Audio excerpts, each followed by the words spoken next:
I'm Catherine Whitaker, author of the top-selling Stop Acid Reflux Now series of books.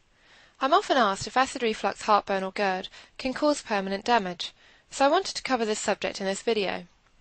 But if you want free access to more natural acid reflux remedies and information that helps you naturally eliminate acid reflux, heartburn and GERD, then use the link at the bottom of the page in this video now. So what type of problems can occur if you have frequent and persistent acid reflux? Constant occurrences of acid refluxed into the esophagus can eventually lead to inflammation of the esophagus called esophagitis. If the inflammation isn't allowed to heal, other health complications can result, such as coughing and asthma attacks.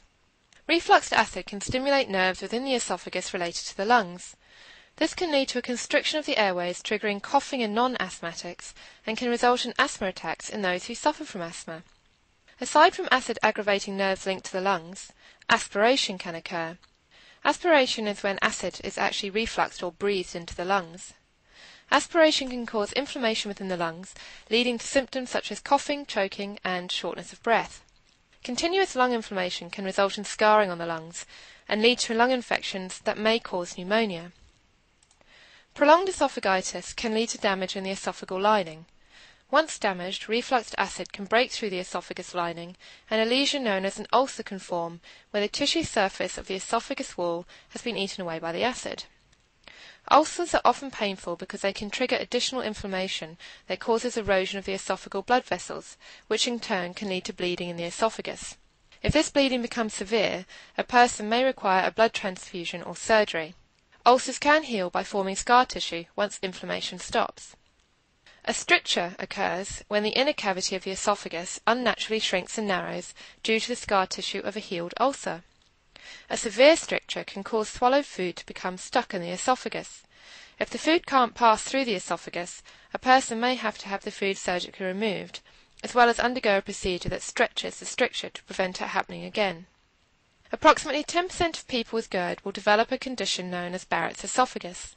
Barrett's esophagus usually occurs when the lower esophagus has been damaged by prolonged acid reflux, which causes the cells that exist there to undergo cellular change, or metaplasia. Metaplasia changes the composition of the cells that line the lower esophagus wall, and also changes the colour of the esophagus from its normal healthy pink to a kind of salmon colour. The cellular change occurs so that the cells in the esophagus closely match those that exist within the stomach and intestine, which help them better withstand the acid exposure. Although this might sound like a good thing, the reality is that Barrett's esophagus can be very painful, and the cellular change increases the risk of esophageal cancer. Esophageal cancer occurs in the inner layer of the esophagus and usually develops from Barrett's esophagus. Although esophageal cancer is very serious and life-threatening, prognosis for someone diagnosed with esophageal cancer depends on the extent of the disease and any other medical problems. It is estimated that less than 1% of people with Barrett's esophagus will actually go on to develop esophageal cancer. Therefore, while the risk is there, it is actually quite minimal, especially for those who treat their acid reflux and have their Barrett's esophagus condition closely monitored by their gastroenterologist. The complications related to acid reflux can be avoided by simply learning how to prevent acid reflux damage before it occurs. Thanks for watching. You've been listening to Catherine Whitaker, top-selling author of the Stop Acid Reflux Now series. To discover more effective natural remedies that relieve and prevent acid reflux, heartburn and GERD, visit the link displayed in this video now. Please remember to consult your doctor before trying any home remedies or radically altering your diet.